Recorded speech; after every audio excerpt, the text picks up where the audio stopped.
Hi everyone, this is బారూస్ journey. అందరు ఎలా ఉన్నారండి? Final 10th day driving class అనమాట. మీరు ఒకసారి గమనించినట్లయితే ట్రాఫిక్ సెక్షన్లో అక్క వెళ్తున్నారు. నేను ఎలా ట్రాఫిక్లో వెళ్ళాలి అని ఇండికేషన్స్ ఇచ్చిన తర్వాత అక్కను ఫాలో అవుతున్నాను. ఎందుకంటే టక్కని ఒక మనిషిని ట్రాఫిక్లో వదలకూడదండి అని కరెక్ట్గా చేస్తున్నారా లేదా, 9 days class 10th day implement అయిందా లేదా అనేసి మనము కూడా గైడ్ చేయాలి. ఏదైనా మిస్టేక్స్ ఉంటే కూడా వెంటనే ఇప్పుడే కరెక్షన్ కూడా చేయాల్సి ఉంటుంది. ఒకసారి మీరు గమనించినట్లయితే మన ఇచ్చిన ట్రైనింగ్ ముందర వెళ్తుందనమాట. ఎంత పక్కాగా లెఫ్ట్ సైడు మినిమం స్పీడ్లో ప్రతి టర్నింగ్ దగ్గర హార్న్ ఇచ్చుకుంటూ ఎంత స్లోగా వెళ్తున్నారో చూడండి.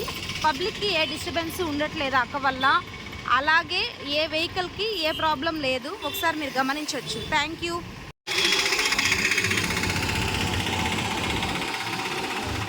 మీరు ఒకసారి గమనించినట్లయితే ఇంత ట్రాఫిక్లో ఎలా డ్రైవ్ చేస్తున్నారో మీకు క్లియర్గా అర్థమవుతుంది. ఒకసారి చూడండి, పబ్లిక్కి ఏ డిస్టర్బెన్స్ లేదు, అలాగే స్పీడ్ కూడా మినిమం ఉందన్నమాట. కంప్లీట్గా కొత్తగా డ్రైవింగ్ నేర్చుకున్నారు కాబట్టి లెఫ్ట్ సైడే మోస్ట్లీ రమ్మని నేను చెప్పాను. ఎందుకంటే రైట్ సైడ్ కొంచెం స్పీడ్గా వెళ్ళే వెహికల్స్కి దారి ఇవ్వాల్సి ఉంటుంది కాబట్టి కంప్లీట్ రెఫ్ తీసుకొని వస్తున్నారు. నా ఛానల్ ఎవరైనా సబ్స్క్రైబ్ చేసుకోకపోతే చేసుకోండి. Thank you for watching.